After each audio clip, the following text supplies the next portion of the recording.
হাসিনা সরকার পলাতক হবার পরপরই আমরা আশা করছিলাম যে খুব চমকপ্রদভাবে অনেক নেতাকর্মী, পুলিশ সহ খুনি সরকারের আমলে যেসব স্বৈরাচারী মার্কা প্রশাসনে বলেন, রাজনৈতিক অঙ্গনে তো বলেন যারা ছিলেন, তারা খুব দ্রুত চমকপ্রদভাবে ধরা পড়বেন এবং জনসম্মুখে আমরা দেখতে পারব।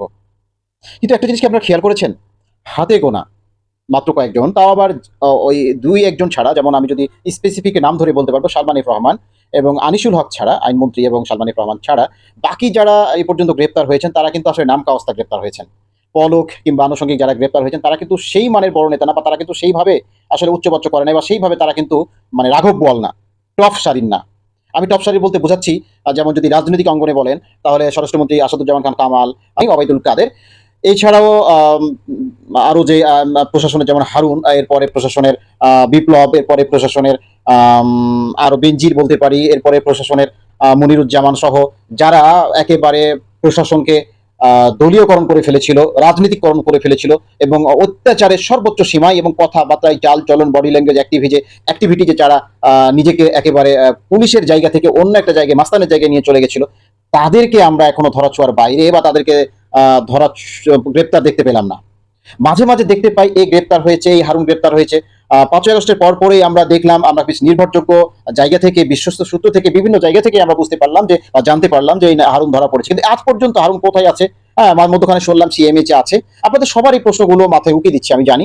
তো তারপর প্রতিদিনই একজন একজন করে গ্রেপ্তার দেখানো হচ্ছে, কুমিরের বাচ্চা দেখানোর মতো।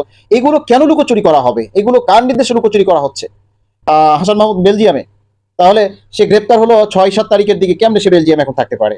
এছাড়া আরাফাতের গ্রেপ্তার নিয়ে আমরা নাটক দেখলাম। আরাফাতের গ্রেপ্তার, বড় বড় প্রমিনেন্ট যেই মূলধারার গণমাধ্যমগুলো, যেগুলো গণমাধ্যম আসলে মূলধারা কুলহারা ছিল, এখন তারা বেশ পোশাক পাল্টিয়ে তারা এখন এখানকার তোষামোদি করছে। কিন্তু এরাও দেখি এখনো ঠিক চটকদারি নিউজ করে, যেগুলো আসলে এই বড় বড় গণমাধ্যমগুলোর কাছে কোনোভাবেই কাম্য না। আগেও কাম্য ছিল না, এখনো কাম্য নয়। তারা চটকদার নিউজ করে, চটকদার সব শিরোনাম করে। এই যে দেখুন হারুনের এই গ্রেপ্তার নিয়ে কত নাটকবাজি শিরোনাম, দেখুন এই শিরোনামটি।